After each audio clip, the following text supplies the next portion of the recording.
Shalom saudaraku, saat ini kita akan membahas perempuan signifikan yang lain yang bernama, tidak ada namanya saudara.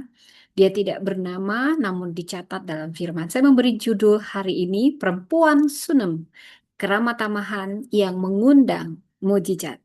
Perempuan biasa dipakai luar biasa oleh Tuhan. Kita bisa membaca kisahnya dari 2 Raja-Raja 4 ayat 8 sampai 37. Perempuan ini tidak disebut seorang pemimpin, tetapi tindakannya menuntun pada perubahan besar. Saudara, perempuan ini seorang perempuan Sunem, asalnya dari kota Sunem, bukan seorang pengkhotbah, tapi dia sering mengajarkan bahwa menyambut hadirat Allah itu bisa membuka jalan bagi mujizat. Di tengah kesehariannya, dia hanyalah sebagai seorang istri. Namun dia seorang perempuan kaya di Sunem. Dia mengenali sesuatu yang ilahi dalam perjalanan Nabi Elisa. Ia tidak meminta apapun, tidak kekayaan, tidak ketenaran, tidak anak, namun dia memberi tanpa pamrih. Dia membuka ruang kecil di rumahnya untuk sang Nabi Elisa. Dan Tuhan membuka rahimnya yang tertutup. Saudara, namun cerita ini tidak berhenti pada sukacita. Ada di waktu tertentu anak yang dijanjikannya mati di pangkuannya, tetapi ia tidak tinggal dalam kepanikan. Dia tenang dan berkata pada suaminya, "Semua baik saja." Karena di balik ketenangannya, perempuan Sunem ini memiliki imannya yang sedang bekerja. Dan melalui keledai dan air mata, dia menuju sumber hadirat, bukan solusi instan. Dan karena imannya, anaknya pun bangkit kembali. Dalam keheningan tindakannya, surga bergerak. Saudara, saya harus menceritakan latar belakang dan konteks Alkitabiah dari kisah perempuan Sunem ini. Sunem adalah kota di wilayah suku Isakar. Di masa itu, perempuan memiliki keterbatasan dalam masyarakat patriarkal. Namun kisah ini menunjukkan bahwa kesalehan dan kepekaan rohani dapat mengubah sejarah.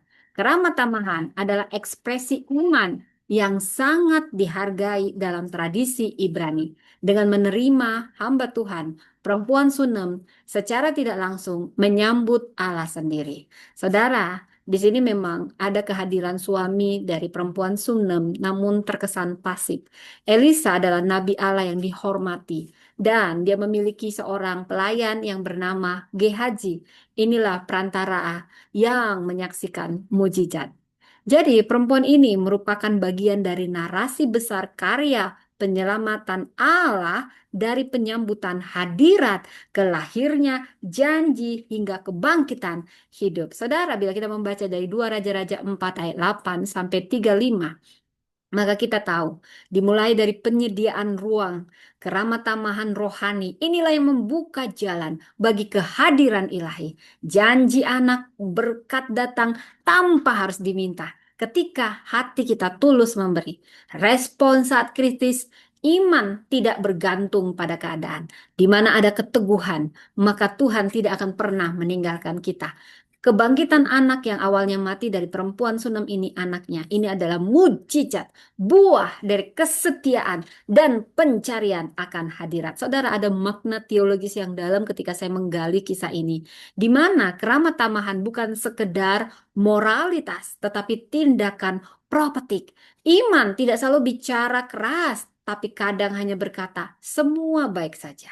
Mujizat itu lahir dari hubungan, bukan ritual. Dari perempuan Sunem ini ada 7 teladan emas yang bisa kita teladani. Pertama, memiliki kepekaan rohani, mengenali hadirat Allah meski terselubung manusia biasa.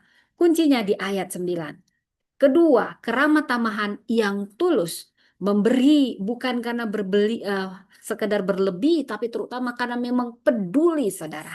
Ketiga, melayani tanpa pamrih. Tidak menuntut balasan, hanya memberi tempat bagi Tuhan. Keempat, dari perempuan Sunem kita belajar memiliki iman saat kritis.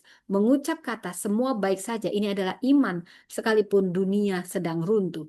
Kelima, keberanian menindaklanjuti. Tidak tinggal diam, tetapi mencari Tuhan. Keenam, kesetiaan pada pemimpin rohani. Kuncinya di ayat 30. Komitmen dan integritas dalam relasi itu penting, saudara. Dan ketujuh, teladan perempuan Sunem ini adalah memiliki pengharapan yang tak luntur. Kuncinya di ayat 36, saudara. Bertahan sampai mujizat digenapi. Saudara, namun kita juga belajar dari perempuan Sunem ini yang perlu kita waspadai, jangan memiliki kemandirian yang terlalu berlebihan sehingga sulit menerima pertolongan rohani. Bahayanya tertutup terhadap komunitas. Ada penyimpanan luka dalam diam dalam perempuan Sunem ini awalnya. Dia berkata, jangan dustai aku. Menunjukkan ada trauma lama terhadap luka yang tidak tersentuh. Kemudian ketergantungan pada manusia sedikit di awal. Dia fokus pada nabi, bukan pada Tuhan. Ini bisa melemahkan iman pribadi. Semua baik saja. Itu adalah arti imannya tidak goyah. Kamar atas dan pelita yang dia sediakan ini menjadi rumah tempat hadirat Allah. Perempuan Sunem ini mengetuk dan menggetarkan surga karena keramat tamahannya. Saudara, hadirat Allah tidak akan tinggal di tempat yang tidak disiapkan.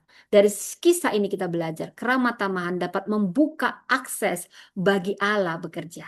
Kamar kecil sekecil apapun dapat menjadi ruang besar mujizat. Yang kecil, yang tersembunyi, ini bisa menjadi tempat transformasi besar. Dan pelita tidak akan padam jika dinyalakan dengan iman. Pelayanan kecil, sekecil apapun saat kita setia akan terus menyala. Dari perempuan ini yang membangun ruang doa kecil di rumahnya, maka keluarganya pun berbalik kepada Tuhan. Tuhan tidak mencari ruang megah, Dia mencari hati kita yang sedia. Di hati inilah rumahmu. Dan itu menjadi lagu kita sebagai respon penyerahan total kita. Apakah rumah kita, hati kita telah menyediakan tempat bagi hadirat Tuhan? Apakah pelita kita tetap menyala? Bangun ruang khusus bagi Tuhan. Jadilah terang di kamar atas kehidupanmu. Kamar atas ini tidak hanya tempat istirahat seperti perempuan Sunem menyediakan tempat bagi Nabi Elisa. Tapi ini bicara bagaimana tempat yang kita sediakan bagi Allah untuk menyatakan kuasanya. Seperti perempuan Sunem, kita telah menyediakan kamar atas dalam pelayanan kita. Di mana di kamar itu pelita, kasih, doa, dan pewahyuan terus menyala. Di situ Tuhan akan membangkitkan yang mati, melahirkan generasi, menyatakan mujizat. Dan setiap orang yang kita layani menjadi pembawa terang bagi generasinya. Mungkin saat ini Anda berpikir Anda bukan siapa-siapa. Peter, tetapi Tuhan akan menyediakan tempat bagi segala raja. Apa yang kecil di tangan kita akan dijadikan besar oleh Tuhan. Kita adalah pelita di kamar atas. Perempuan biasa yang dipakai luar biasa oleh Tuhan. Ingat, seperti perempuan Sunan yang menunjukkan bahwa dia memiliki hati yang peka, rumah yang terbuka, iman yang teguh. Ini dapat menjadi ruang pergerakan kuasa Tuhan. Ruang kecil apapun ini bisa menjadi tempat mujizat besar. Pelita di kamar atas tidak akan padam. Keramat tamahan kita akan membuka pintu mujizat, membuka langit. Ketika iman kita bisa berkata dalam keadaan kritis, semua akan baik dalam Tuhan. Ini menunjukkan iman yang kokoh, yang tidak bersuara pun bisa menggetarkan surga. Pertanyaannya, apakah kita telah menyediakan ruang bagi Tuhan dalam hidup dan rumah kita? Apa bentuk keramat tamahan terhadap hadirat Tuhan? Bagaimana respon kita saat kehilangan atau krisis? Apakah kita masih menyala sebagai pelita di kamar atas? Siapa yang bisa merasakan hadirat Tuhan lewat kita? Katakan, Tuhan jadikan aku seperti perempuan Sunem. Ajar aku memberi bukan karena aku punya, tapi karena aku peka. Ajari aku membangun ruang dalam hatiku bagi hadirat-Mu. Dan ketika aku kehilangan, ajar aku berkata, semua baik saja di dalam Tuhan. Ketika pelitaku hampir padam, tiupkanlah kembali nyalamu dalam hidupku. Aku perempuan biasa, tapi di tangan-Mu aku percaya Kau bisa pakai aku luar biasa. Amin. Jadilah sesuai iman kita. Tuhan memberkati.